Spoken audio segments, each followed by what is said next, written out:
भ्राता स्थापित किए उन कार्यकर्ताओं के लिए जोरदार तालियां बजाओ।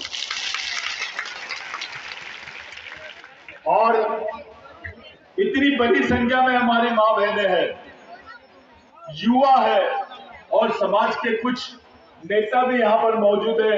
बाला बच्चन दादा, डॉक्टर हीरा अलावा, यादव दादा, लक्ष्मण सेनानी और हमारे मंडलोई दादा, ऐसे और भी लोग हमारे बीच में बुजुर्ग है, गजानन दादा, बाकी ये जो लोग बैठे हैं ये सब समझदार लोग हैं। मैं ऐसा मानता हूं कि ये 15 नवंबर का जयंती का कार्यक्रम नहीं है, ये आदिवासियों की सामाजिक पंचायत है। और ये पंचायत में सच बोलना जरूरी है और सच वैसा बोला जाए जो जरूरी है समाज के लिए। मैं बिरसा मुंडा जी के बारे में बाद में बोलूंगा। आपको शायद मालूम है, नहीं मालूम है, लेकिन भारत सरकार ने संयुक्त राष्ट्र संघ में एक हलफनामा भेजा है 1993 में, जिसमें लिखा है कि भारत में आदिवासी नहीं रहते। भारत में आदिवासी नहीं रहते हैं और साथ में यह लिखा गया है कि यहां एक बड़ी संख्या भील वंश के लोगों की है और वो जो भील वंश के लोगों की भाषा है उसमें संस्कृत के कुछ शब्द मिलते हैं, वो संस्कृत से मिलता जुलती उनकी भाषा है, इसलिए भील आदिवासी नहीं है। ये बात का क्या मतलब है? एक तरफ भारत सरकार बोलती है कि भारत में आदिवासी नहीं रहते हैं और दूसरी तरफ ये बोला जाता है कि जो भील वंश के लोग हैं ये आदिवासी नहीं है। भारत का संविधान यहां के भील, बारेला, बिलाला, दरबार, गावित, जितने भील वंश के लोग हैं सबको आदिवासी की मान्यता देता है। लेकिन यही भारत सरकार संयुक्त राष्ट्र संघ में बोल रही है कि भारत में आदिवासी नहीं रहते हैं। अपने नेताओं को तो हवा भी नहीं है इसकी।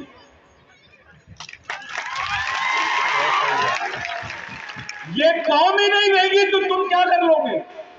किसके लिए इलेक्शन लड़ोगे? जब ये कौमी का अस्तित्व ही खत्म हो जाएगा, अपने आने वाली पीढ़ी का ही अस्तित्व खत्म हो जाएगा तो क्या बोलेंगे आप? तुम्हारी कौम को आखिरी बार समाप्त करने का, देश के नक्शे से खत्म करने का षड्यंत्र चालू है और हमारे बड़े बड़े नेता चुप है, पार्लियामेंट में चुप है, खुलेआम देश का प्रधानमंत्री आदिवासियों को जनजाति बोल रहा है, खुलेआम। भारत का संविधान आदिवासियों को आदिवासी बोलता है, भारत का सर्वोच्च न्यायालय आदिवासियों को आदिवासी बोलता है, लेकिन हमारे प्रधानमंत्री जी जनजाति गौरव लिख रहे हैं क्योंकि वो आपकी पहचान से आपको पुकारना नहीं चाहते हैं। वो चाहते ही नहीं कि इस देश में आदिवासी आदमी और आदिवासी संस्कृति जिंदा रहे। अब 2025 में अंतरराष्ट्रीय संविधान बनेगा और उसमें भील जनजाति नहीं रहेगी तो इन बच्चों का क्या होगा, ये आने वाली पीढ़ी का क्या होगा, इस पे बात करो। इस लड़ाई को कैसे लड़ोगे? अरे अब तो तुमको आदिवासी नहीं है ऐसा बोलने की हिम्मत कर रहे हैं लोग। भील कम्युनिटी को, भील वंश के लोगों को आदिवासी नहीं है इसलिए बोला जा रहा है क्योंकि सबसे ज्यादा जमीन भील वंश के लोगों के पास में है। ये ताली बजाने वाली बात नहीं है। ताली अभी बजाओगे, बाद में रोओगे, क्योंकि इनकी नजर तुम्हारे जमीन पर है।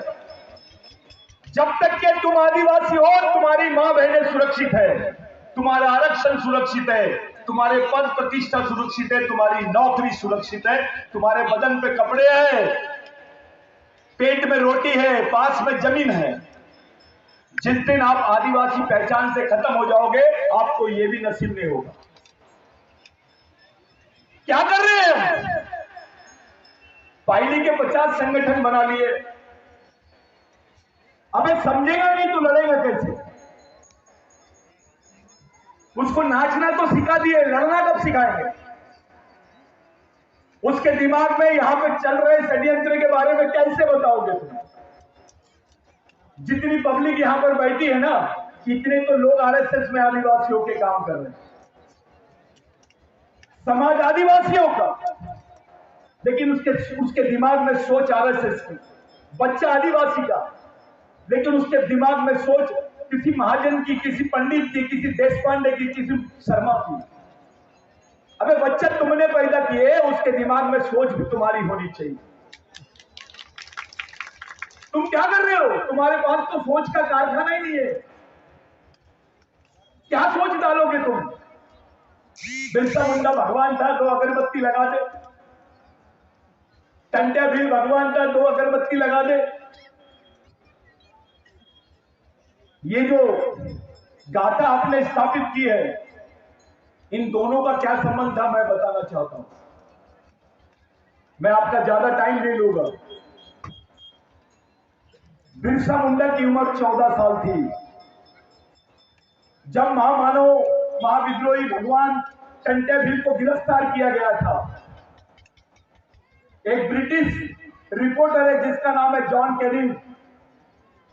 वो जॉन कैनी की रिपोर्ट है, उसमें उसने लिखा कि 5 लाख लोग, उससे ज्यादा, जगह जगह पर भगवान टंट्या भील का दर्शन करने के लिए खड़े थे।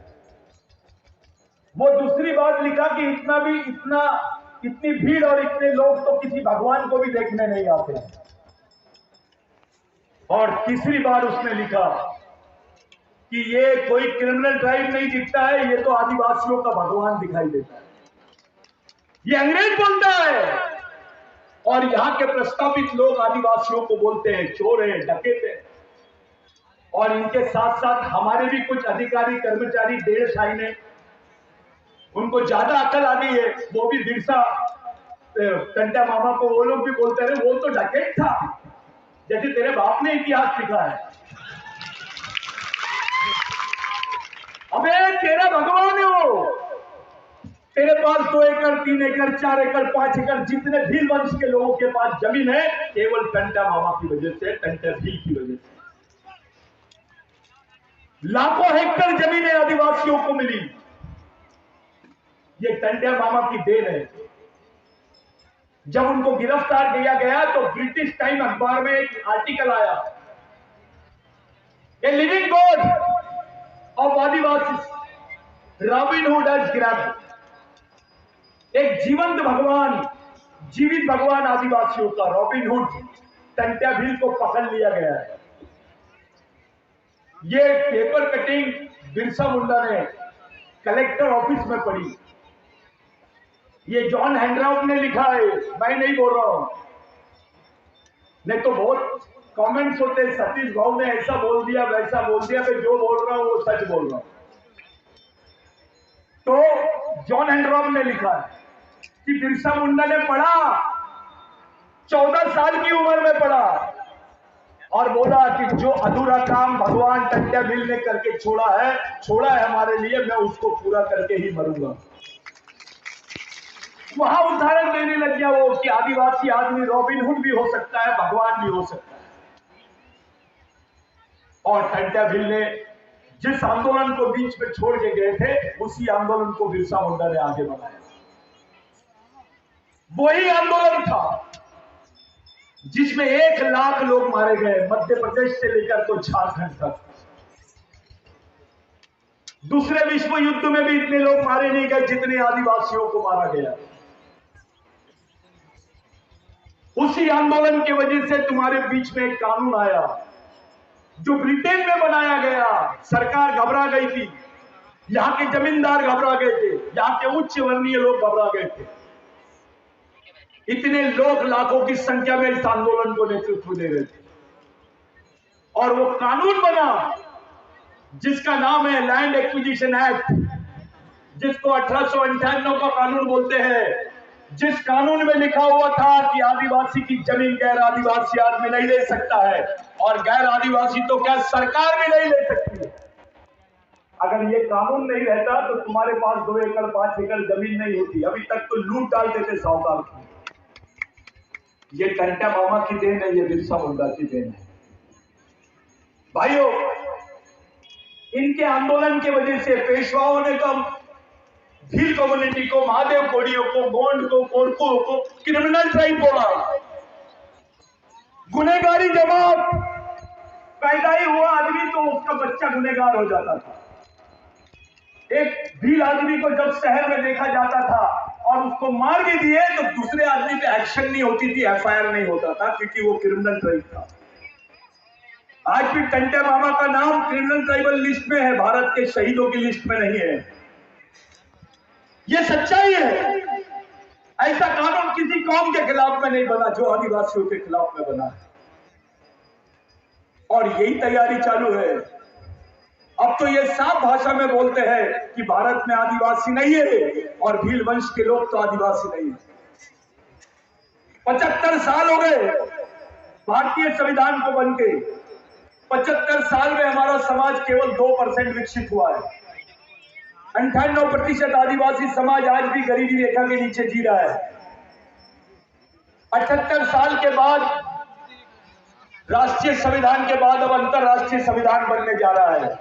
मेरा आप लोगों से सवाल है, अगर वहां भील कम्युनिटी का, भील वंश के लोगों का उल्लेख नहीं रहेगा तो तुम्हारा क्या होगा ये बताइए। ये लड़ाई को कैसे लड़ोगे तुम? तुम्हारे बच्चों को कैसे बचाओगे? तुम्हारी आने वाली पीढ़ी को कैसे बचाओगे? इसके लिए कोई नेता की जरूरत नहीं है। इसके लिए अगर तुम्हारे को कोई चीज काम आएगी तो यही शहीदों का आंदोलन काम आएगा, इन्हीं की विचारधारा काम आएंगी, इन्हीं का मिशन काम आएगा। आपके पास कुछ नहीं है, केवल जमीन थी तो 5, किसी का 10 एकड़ थी तो 2 बेटे 5 एकड़, उनके 2 बेटे, ऐसे बढ़ गई जमीन। अब नौकरियां भी नहीं रहेगी तुम्हारे पास। ये जो दिख रहा है, हमारे लोगों को देखा जा रहा है, बड़ी संख्या में लोग दिख रहे हैं। उनकी नजर में क्या है मालूम है? ये सबसे बड़े मजदूरों की मंडी बोलते हैं। वो आदिवासी क्षेत्रों को मंडी बोलते हैं। मध्य प्रदेश का हर एक आदिवासी के बाद दूसरा आदिवासी मजदूर है। मजदूर है, वो कर्मचारी नहीं है, अधिकारी नहीं है। हर एक दूसरा आदमी आदिवासी जो है वो मजदूर है, उसके खाने के लाले।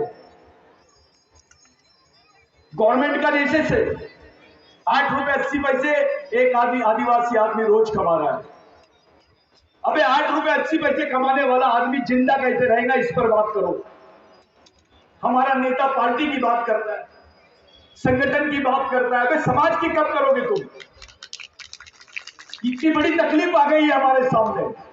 ऐसा षड्यंत्र किसी कौम के साथ नहीं हुआ जो भारत में आदिवासियों के साथ में हो रहा है, विशेष करके भील कम्युनिटी के साथ हो रहा है। मेरा आप लोगों से सवाल है साथी, कौन से रास्ते से ले जाओगे तुम अपने समाज को? कौन बचाएगा तुमको? अरे तुम्हारी तो राष्ट्रपति है अभी, राष्ट्रपति आदिवासी। अब इससे बड़ा कौन सा आदमी बनाओगे तुम? राष्ट्रपति के बाद कोई पद है क्या देश में? तुम्हारा राष्ट्रपति होने के बाद तुमको आदिवासी बोलने से कतरा रहा है, खुद को आदिवासी बोलने से कतरा रहा है। यह बड़ी बात है। राष्ट्रपति बनने के बाद भी वो अपने आप को आदिवासी नहीं बोलती है, लेकिन ग्रामीण क्षेत्र में, गढ़चिरौली में, बस्तर में, वहां पर लड़की, 13 साल की लड़की अपने हाथ में बंदूक उठाती और बोलती है कि मैं आदिवासी हूं, इस देश की मालिक हूं। लेकिन बदले में क्या मिलता है उसको? बदले में क्या मिलता है? जिस क्षेत्र में बुखार की गोली नहीं रहती है, उस क्षेत्र में बंदूक की गोली मिल रही है हमारे लोगों को। 13 साल की आदिवासी लड़की हाथ में बंदूक लेके लड़ रही है। क्यों? ऐसी क्या मजबूरी है? कौन से समाज की लड़की हाथ में बंदूक लेके लड़ रही है इस देश में, बताइए? उसके बारे में कभी चर्चा नहीं होती। हमारे नेता जितने भी हैं, चाहे कितने भी बड़े पद में होंगे, मैं बुरा लगेगा चलेगा, हमारे आदिवासी नेताओं को पार्टी के लोग भी इज्जत नहीं देते, उसको दबाने की कोशिश करते हैं, क्योंकि उनको मालूम है इसके पीछे समाज नहीं है। हमारे नेता समाज के बीच में पकड़ के समाज को विश्वास में लेके पॉलिटिक्स नहीं कर रहे हैं। कहीं ना कहीं समाज और नेताओं के बीच में गैप आ गई है। वो गैप को कम करना पड़ेगा।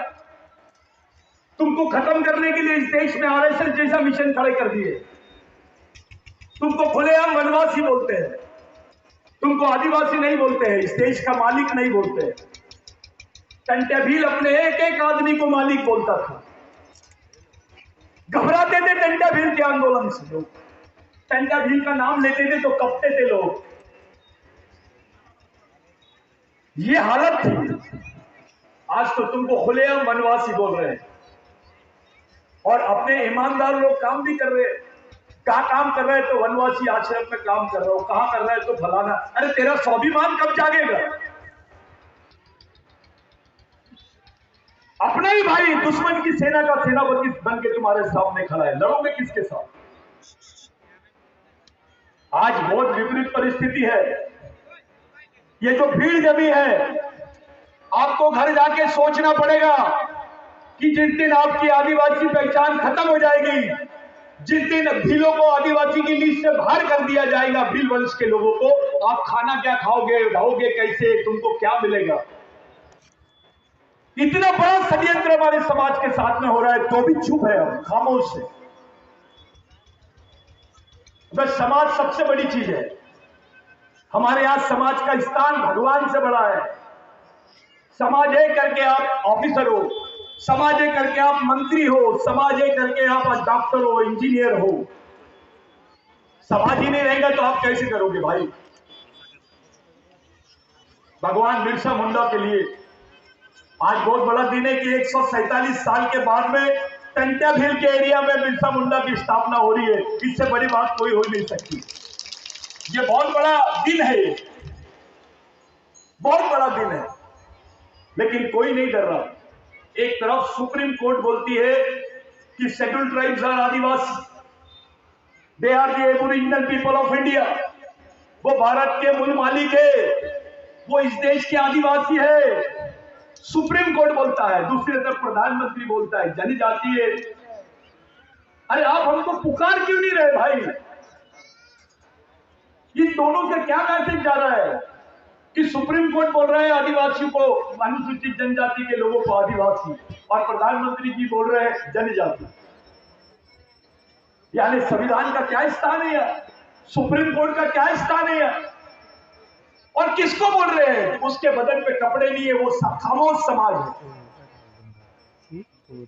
ऐसे वक्त जब कोई पार्टी आदिवासियों के साथ में नहीं है, किसी पार्टी ने विरोध नहीं किया इस बात का, ऐसे वक्त जब तुम्हारे नेता, बड़े नेता तुम्हारे साथ में नहीं है, तुम्हारे नेताओं का दबाव नहीं है, समाज का दबाव नहीं है, ऐसे वक्त जब समाज का अधिकारी, कर्मचारी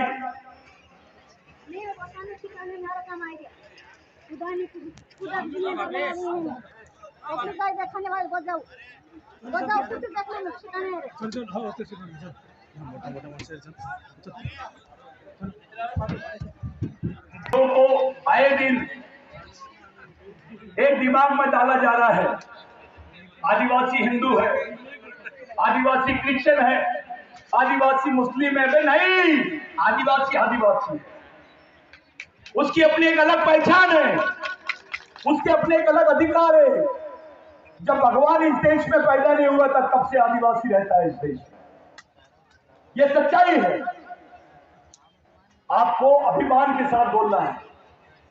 जिस वक्त आप अपने आप को हिंदू बोलते हो, मुसलमान बोलते हो, आप धार्मिक बन जाते हो, लेकिन जिस क्षण आप अपने आप को आदिवासी बोलते हो, इस देश के मालिक बन जाते हो। एक नंगा भूखा आदमी प्रधानमंत्री के सामने भी खड़े रह के बोले कि मैं आदिवासी हूं, इस देश का मालिक हूं। आप इस देश के प्रधानमंत्री होंगे, लेकिन मैं देश का मालिक हूं। ये बड़ी चीज है। अब एक नया षड्यंत्र चालू हो गया। बोला जा रहा है संस्कृत देश की पहली भाषा है। संस्कृत देश की पहली भाषा है तो भिल्ली भाषा, गोंडी भाषा, मुंडा भाषा कहां गई? अगर संस्कृत देश की पहली भाषा है तो ब्राह्मण भाई पहला आदमी हो गया, आदिवासी कहा गया?